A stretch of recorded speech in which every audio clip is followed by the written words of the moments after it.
Good morning. 여러분 안녕하십니까? 사스 이노베이터 Here in 투어 Seoul. 서울에서 열리는 행사에 참석해 주셔서 감사드리고 환영해 드리는 바입니다.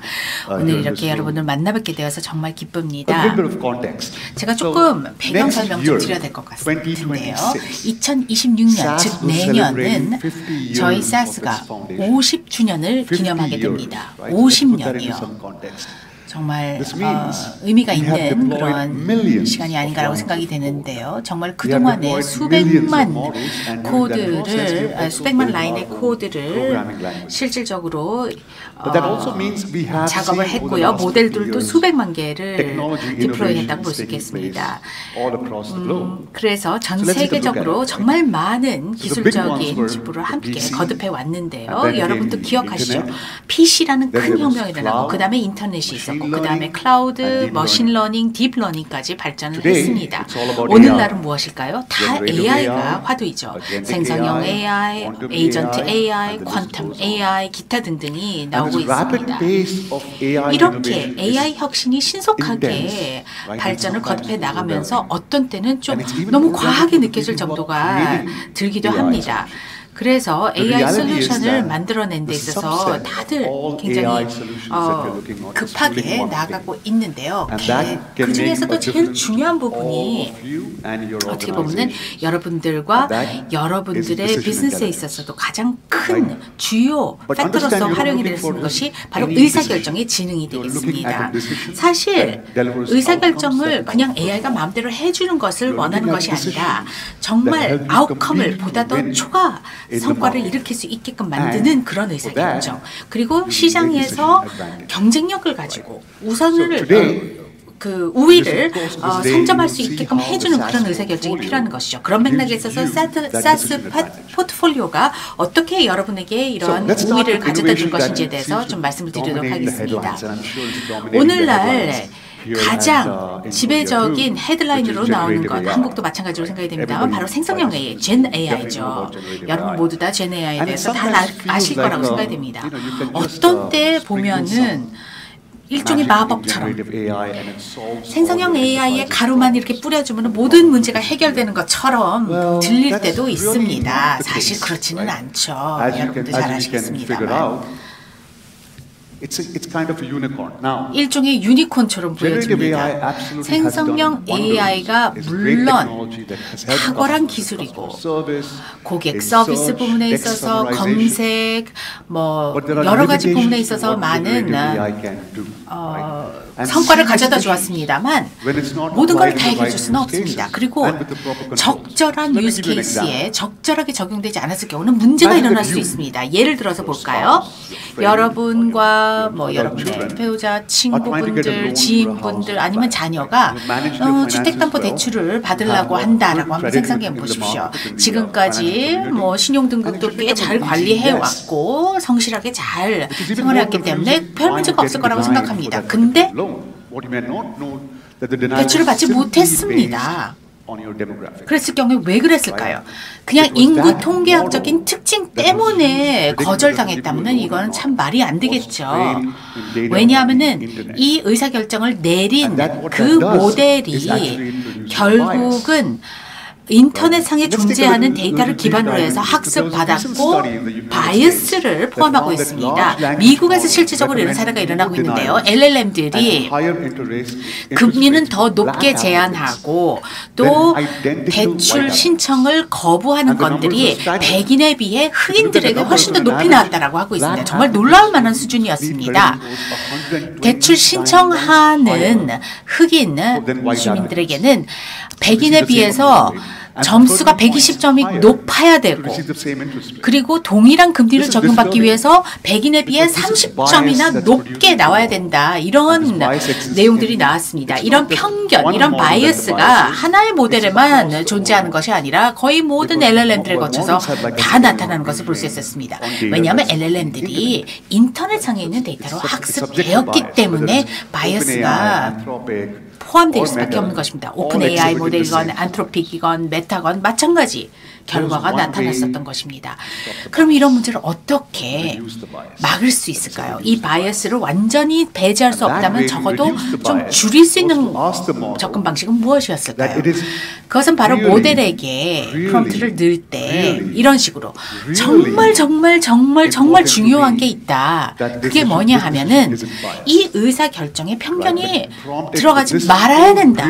이렇게 4번의 정말로라는 것을 강조하게 되면 바이어스가 좀 줄어드는 것을 볼 수 있었습니다. 하지만 그렇다고 해서 이게 완전하게 일관성 있게 반복적으로 막아주지는 못한다는 것을 우리가 알고 있는 것입니다. 그래서 LLM들 그리고 프롬프트 엔지니어링의 방식들 그것만으로는 대부분의 엔터프라이즈 유스 케이스는 적합하지 않다, 충분치 않다라는 결론에 도달하게 됩니다. 방금 전에 보셨던 예는 다시 한번 저에게 상기시키는 부분이 있죠. 그게 뭐냐면은 LLM과 머신러닝 모델 그리고 API들의 오케스트레이션이 반드시 필요하다는 것을 강조해주고 있습니다. LLM만으로는 안 된다는 것이죠. 그래야지만 공정성, 정확성 이런 것들이 가능해지게 되는 것입니다. 그래서 오늘날 이러한 젠 AI의 제약점들 때문에 단점들 때문에 이제는 생성형 AI에서부터 조금 더 벗어나면서 에이전트 AI 쪽으로 옮겨나가고 있습니다. 좀 빠르게 이런 전환이 일어나고 있습니다. 2030년이 되면은 에이전트 AI 관련되어 있는 가용 시장이 700억 달러 정도의 규모가 될 것이다. 한 60% 정도의 기업들과 조직들이 에이전트 AI를 워크플로우 안에 올해부터 적용시킬 거다라는 조사 결과가 있습니다. 그러면은 SaaS에서는 에이전트 AI를 어떻게 디파인하고 있을까요? 저희 SaaS에서는 하나의 딱 단어로 정의가 내려지는 것이 아니라 하나의 스펙트럼으로 정의를 내리고 있습니다. 인간이 개입되는 경우, 개입되지 않는 경우 전체를 거쳐서 한다고 생각합니다. 자율적으로 에이전트 AI가 사람 대신해서 작동하는 것이 좌측에 있는 인간이 개입하지 않는 부분이 되겠고요. 그런데 필요시에 사람이 관여되는 것은 바로 오른쪽에 있는 휴먼 인 더 루프 사례라고 볼 수 있겠습니다. 하나의 예를 통해서 한번 설명드리도록 하겠습니다. 여러분의 이해를 돕기 위해서요. 자, 일단 사람의 개입이 들어가지 않은 경우, 좌측에 있는 것 같은 경우는 에이전트 AI가 여러 트랜잭션들을 보면서 뭔가 좀 이상해 보이는 것을 파악할 수 있습니다. 그런데 그렇다고 해서 이것이 모두 다 사기 행위냐? 그건 아니랄 수도 있다는 것이죠. 이때는 사람이 여기에 관여해서 판단을 해야 될 필요가 있을 것입니다. 그랬을 때 오른쪽에 있는 휴먼 인 더 루프 영역으로 들어오게 됩니다. 이 일반적이지 않은 이상한 트랜잭션 내용을 파악을 해서 거기에 대한 리스크 스코어를 산정하고 거기에 대한 서머리를 묘사를 해가지고 사람이 리뷰할 수 있게끔 보냅니다. 이런 식으로 휴먼 인 더 룹, 휴먼 아웃 오브 더 룹과 에이전틱 AI 시나리오의 가장 기반이 된다고 지금 보고 있는 것이죠. 그렇다면은 SaaS에서 제공하고 있는 인텔리전트 디시저닝은 어떻게 이것을 해결했는지 보도록 하겠습니다. 일단 에이전트 AI 워크플로우를 갖다가 비즈니스 요건들에 따라서 이렇게 집어넣어주게 됩니다. 그래서 로코드 내지는 노코드 접근 방식으로 에이전틱 AI 워크플로우를 쉽게 사용할 수 있게끔 제공하는 것이죠. 이렇게 에이전틱 AI 워크플로우를 만든 다음에는 이거를 엔터프라이즈 환경 안에 구현할 수 있는 것입니다. 그래서 그 애플리케이션들이 이 워크플로우를 사용할 수 있게끔 하는 것이죠. 아무래도 실질적으로 보는 것이 가장 좋을 테니까 백문이 불여일견이기 때문에 한번 실질적인 워크플로우를 보도록 하겠습니다. 자, 사례를 보도록 하겠습니다. 이 대시보드가 바로 에이전트 AI 대시보드로서 대출 신청 관련되어 있는 워크플로우를 다루고 있습니다. 약 6,200개의 신청서가 들어왔고요.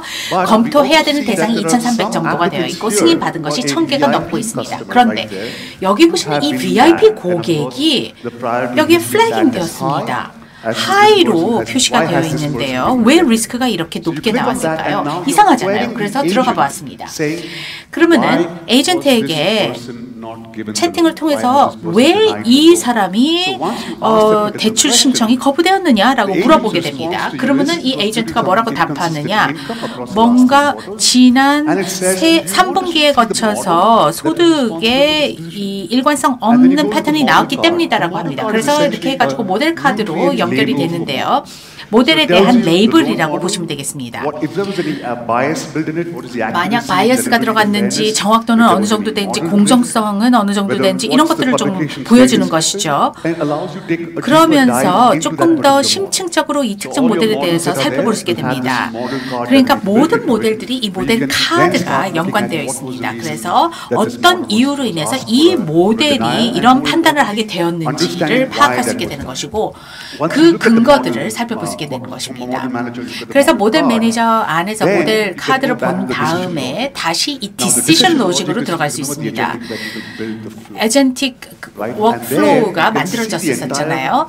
근데 이 전체적인 플로우를 통해서 이렇게 의사결정이 내려진 것을 볼 수 있습니다. 이 생키 다이어그램을 통해서 볼 수 있는데요. 이렇게 쭉 줌해서 들어가서 보면은 롱 모델들 어떤 것들이 들어가 있고 또 활용하는 데 있어서 어떤 가드레인들이 있었는지 봅니다.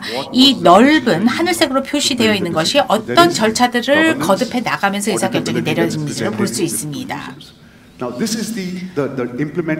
이게 바로 플로우 모드의 임플리멘테이션인데요.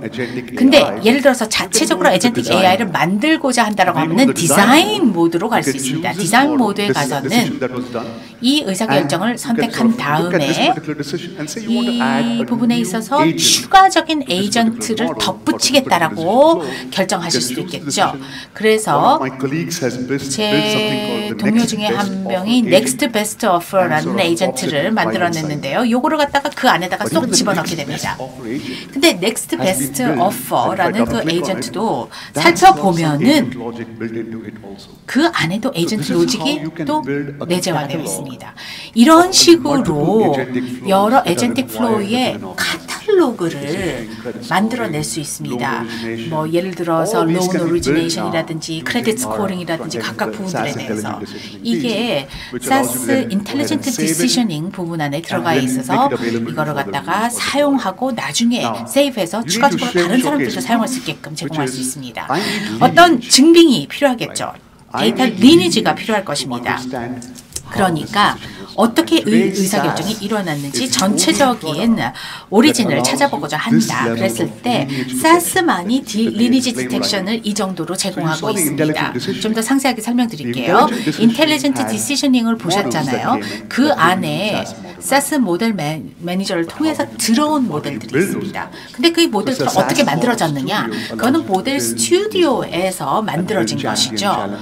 그래서 인텔리전트 디시저닝을 이 모델단까지 쭉 트래킹할 수 있습니다. 그런데 거기에서 끝날 수는 없죠. 왜냐하면 데이터가 또 중요하기 때문입니다. 데이터가 중요하기 때문에 SaaS 인포메이션 카탈로그에 들어가서 어떤 데이터를 기반으로 해서 이 모델이 구현됐는지 구축되었는지를 확인해 볼 수 있습니다. 그리고 EDL 프로세스들이 또 이 데이터를 준비하는 작업에 활용이 되었겠죠. 어떤 것이 사용되었느냐를 찾아내기 위해서 SaaS 스튜디오에서 확인해 볼 수 있습니다. 그리고 SaaS 인포메이션 카탈로그가 바로 소스 시스템들을 확인을 해줍니다. 그러니까 내리는 결정마다 역으로 트래킹해서 어떤 데이터 기반으로 해서 이것이 이루어졌는지를 오디팅할 수 있게 되는 것입니다. 규제 당국 쪽에서 감사를 하겠다고 한다면 이런 결정을 어떻게 해서 내렸는지에 대해서 트래킹을 전적으로 할 수 있죠. 그래서 저희가 이제 선도적인 접근으로 에이전틱 AI를 이제 설계하고 구현을 할 수가 있습니다. 제가 앞서도 말씀을 드렸지만 중요한 것은 사람을 중심에 놓는 Human Centric AI라는 것입니다. 그래서 이제 거버넌스도 가능하도록 방금 이제 예시에서 같이 보셨는데요. 거버넌스까지 확보를 하실 수가 있습니다. 그래서 여러분의 조직에 이렇게 via 인텔리전트 에이전트를 뭐 클라우드에서든 온프렘에서든 구현을 해서 모든 비즈니스 문제를 해결하실 수가 있습니다. 저희가 에이전틱 AI로 이런 역량을 제공드리는 것입니다. 저희는 에이전틱 AI AI의 미래에 대해서 정말 많은 기대를 가지고 있습니다. 그렇지만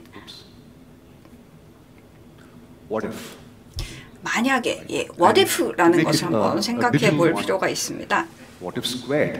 what if에 지금 이제 제곱근으로 제가 표시를 했는데요. 디지털 트윈이라는 개념이 이제 항상 약속하던 것이 있었습니다. 디지털 트윈의 약속이라고 하는 것은 셀스는 조금 다른 이제 관점에서 이것을 살펴보는데요. 셀스가 보는 디지털 트윈은 시뮬레이션 환경입니다. 그래서 이 환경에서 복잡한 시스템을 들여다보고 이해하고 최적화할 수가 있습니다. 중요한 것은 보고 이해하고 최적화한다라는 것입니다. 그래서 디지털 트윈은 이제 우리가 사는 세상하고 이제 비슷하게 보이겠죠. 한번 손을 들어 보십시오. 여기 계신 거의 그 대부분의 고객분들은 게임을 하는 세대일 거라고 생각을 하는데요. 포트나이트 게임 해보신 분 손 들어봐 주시겠어요? 예, 포트나이트로 이제 밤잠을 못 이루신 분 안 계십니까요? 에픽 게임이 개발을 했죠. 그래서 언리얼 엔진을 기반으로 하고 있는 게임인데요.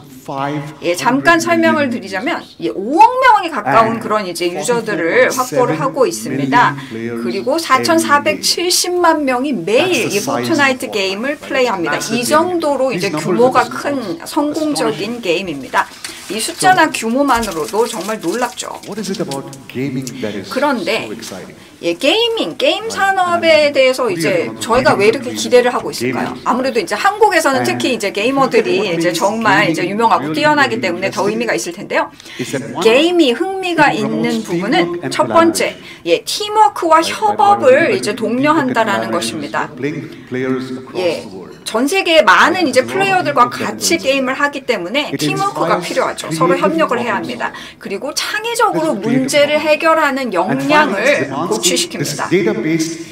그리고 데이터에 기반한 의사결정을 촉진합니다. 데이터가 풍부한 환경이기 때문에 이 환경에서는 데이터가 정말 많이 발생하죠. 그래서 팀워크, 협업을 장려하고 창의적인 문제 해결을 독려하고 이제 정보에 기반한 의사결정을 요구하는데 이것은 저희가 이제 전문적인 업무 환경에서 요구하는 그런 자질들입니다. 정확한 정보에 기반해서 의사결정을 해야 되고 복잡한 문제를 창의적으로 해결하는 역량이 필요하죠. 그래서 저희 셀스는 생각을 했습니다. 그렇다면 게임 엔진 기술을 AI하고 결합을 해서 문제 해결에 있어서 뭔가 돌파구를 찾을 수 있지 않을까 생각을 한 겁니다. 그래서 셀스가 이 비전을 실현했습니다. 셀스가 에픽 게임스와 파트너십을 맺었습니다. 에픽 게임스 잘 아시나요? 전 세계 최대 게임 회사 중에 하나입니다. 아주 큰 게임 회사고요. 그래서 이제 에픽 게임스와의 파트너십으로 저희가 디지털 트윈의 경험의 혁신을 가져오려고 합니다. 구체적으로는 에픽의 언리얼 엔진과 저희의 세계적 수준의 AI 기술을 결합을 해서 실시간과 이제 유사한 환경을 시뮬레이션을 해서 합성 데이터를 생성을 하고 이것을 통해서 고객에게 인사이트를 제공하고자 합니다. 조금 더 자세히 설명을 드리겠습니다. 첫 번째, 디지털 트윈은 일단 매끄럽게 잘 구현이 돼야 됩니다. 무슨 말이냐면 언리얼이 아주 재현율이 높은 사실적인 그래픽을 제공을 합니다. 그리고 고급 물리 시뮬레이션을 할 수가 있고 다이내믹한 환경을 실시간으로 빠르게 렌더링을 할 수가 있습니다. 그리고 두 번째는 디지털 트윈은 실생활 데이터를 기반으로 만들어줘야 합니다.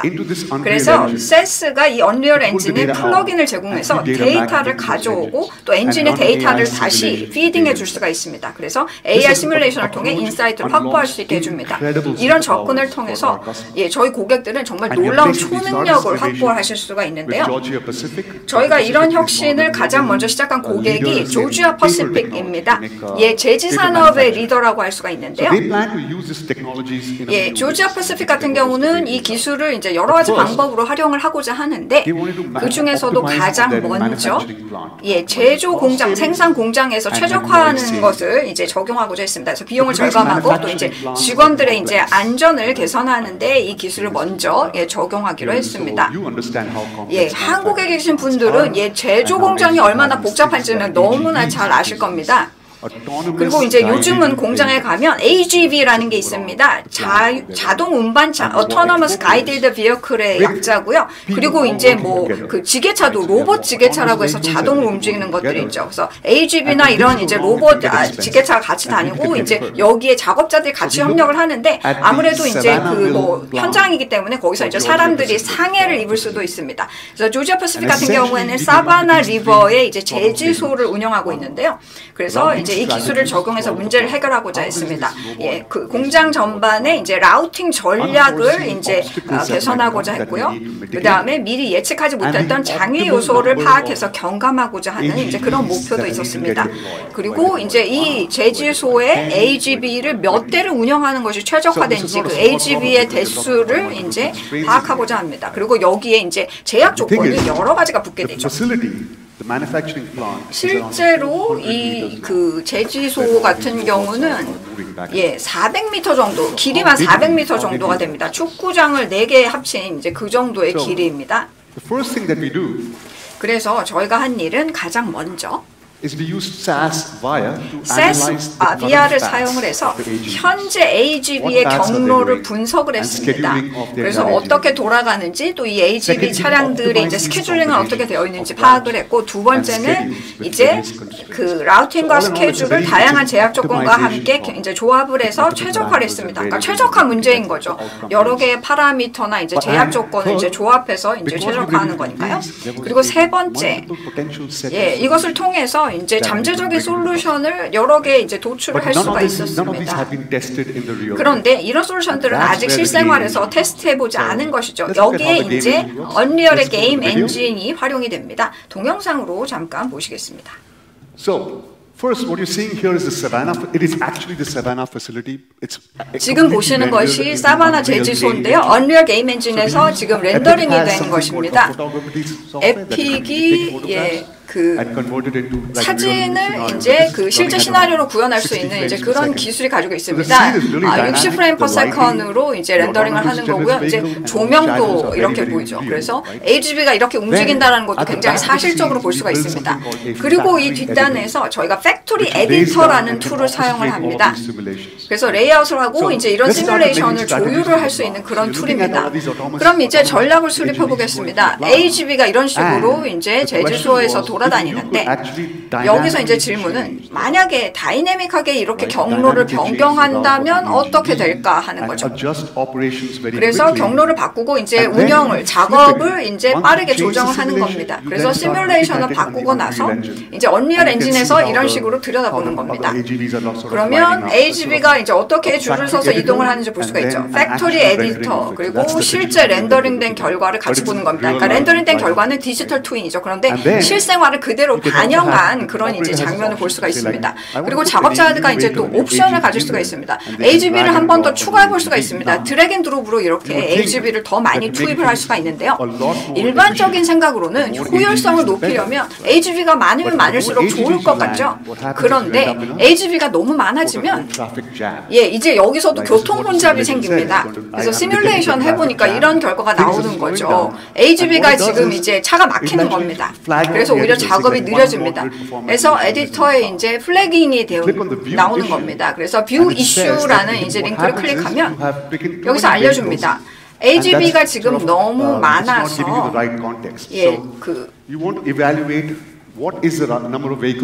이런 문제가 발생한다라고 하니까 그러면 이제 최적의 AGV는 몇 대 정도인지를 이제 물어봅니다. 그러니까 뒷단에서 이제 AI가 돌아가면서 답을 알려주는 겁니다. 민 미션 타임 이제 뭐 중간 미션 타임 중간 값을 이제 뭐 8% 정도 줄이고자 한다면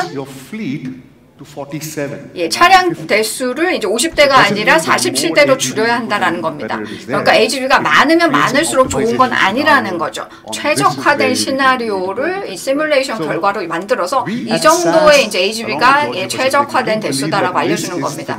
그래서 셀스와 조지아 패시픽은 디지털 트윈의 이제 차세대의 모습이 이런 것이라고 생각을 합니다. 단순하게 이제 AGV한테만 맡겨놓는 것이 AGV에만 해당되는 것이 것이 아니라 제조 현장의 모든 요소도 이렇게 이제 활용을 해볼 수가 있습니다. 그래서 새로운 비즈니스 솔루션을 이제 테스트를 해볼 수도 있습니다. 언리얼 엔진의 이런 역량을 같이 활용하는 것이죠. 그리고 이제 또 공장에서는 여러 가지 이제 안전 이슈를 점검하고 예방할 필요가 있죠.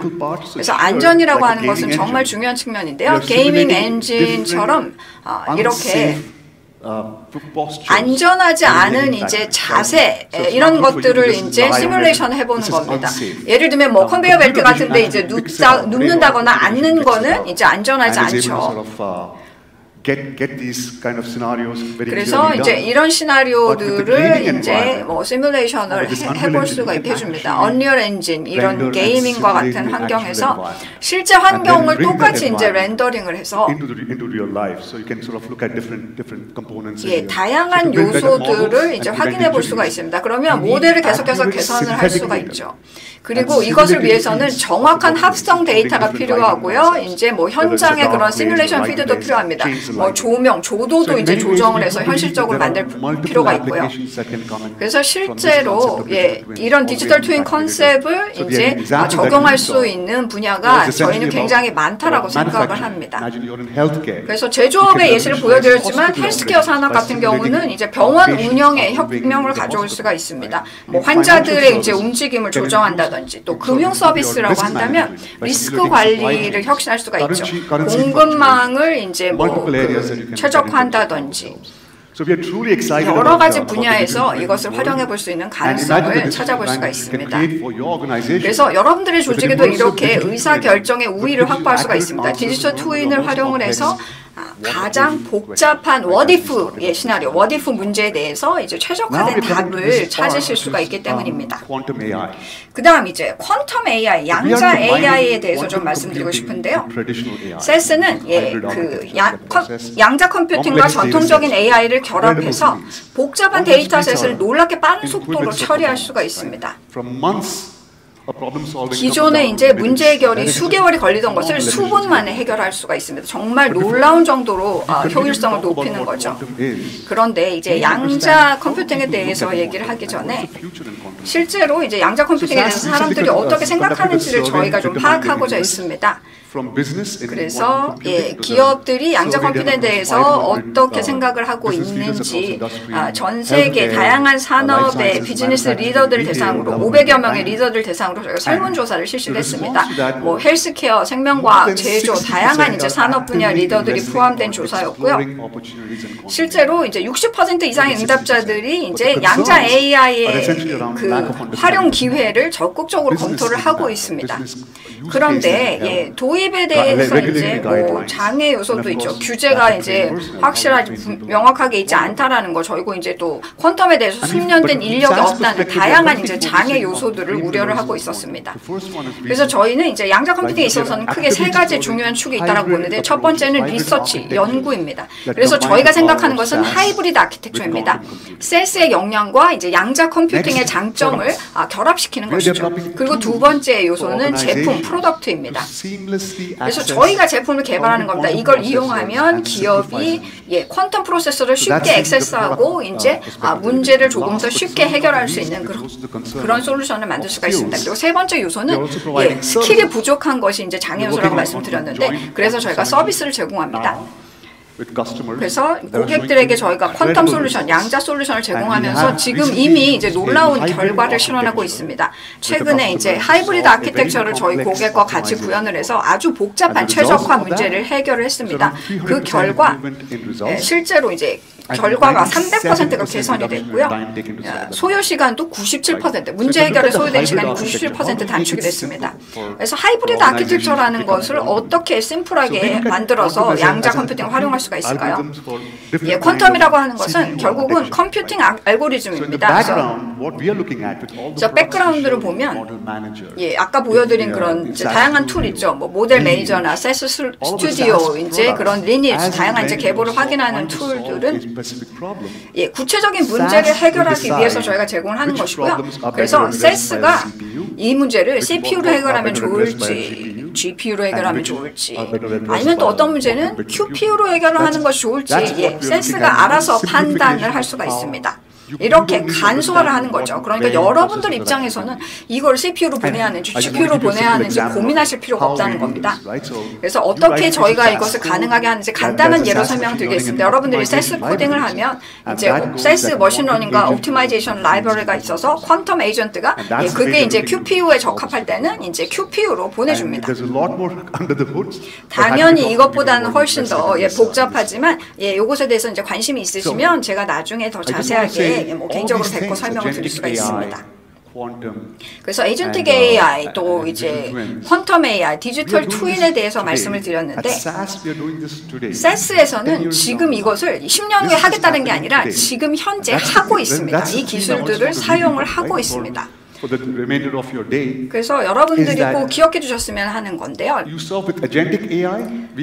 에이전틱 AI로 여러분들이 이제 인텔리전트 에이전트를 만들어서 어떤 비즈니스 문제든지 해결을 하실 수가 있습니다. 그리고 디지털 트윈을 활용을 하시면 SAS가 Unreal Engine과 통합을 해서 이제 게임 체인저가 될 만한 솔루션을 구현을 할 수가 있습니다. 역시 여러분들의 운영을 크게 개선할 수가 있고요. 그리고 퀀텀 AI에 있어서는 저희가 하이브리드 아키텍처를 제공하기 때문에 여러분들의 이제 문제를 어떻게 해결할지 그 방법에 대해서 고민할 필요 없이 SAS가 알아서 무엇으로 어떤 기술로 이 문제를 해결할지 답을 처리해 드립니다. 제 발표는 여기까지입니다. 경청해 주셔서 감사하고요. 여러분도 오늘 하루 유익한 시간이 되시길 바랍니다. 혹시 질문 있으시면 개인적으로 저한테 얼마든지 문의해 주셔도 좋습니다. 여러분들이 AI를 개발하시던 구매를 하시던지 간에 저희가 이제 기대 이상의 성과를 거둘 수 있는 놀라운 기술과 솔루션을 제공해 드릴 수가 있습니다. 지금부터는 이제 데이터 포트폴리오와 이제 다양한 혁신에 대해서 설명드릴 텐데요. 이 카라바님을 모시고 저희 이제 리저널 디렉터이십니다. 저희 제품 포트폴리오를 가지고 이 내용을 설명드리겠습니다. 감사합니다.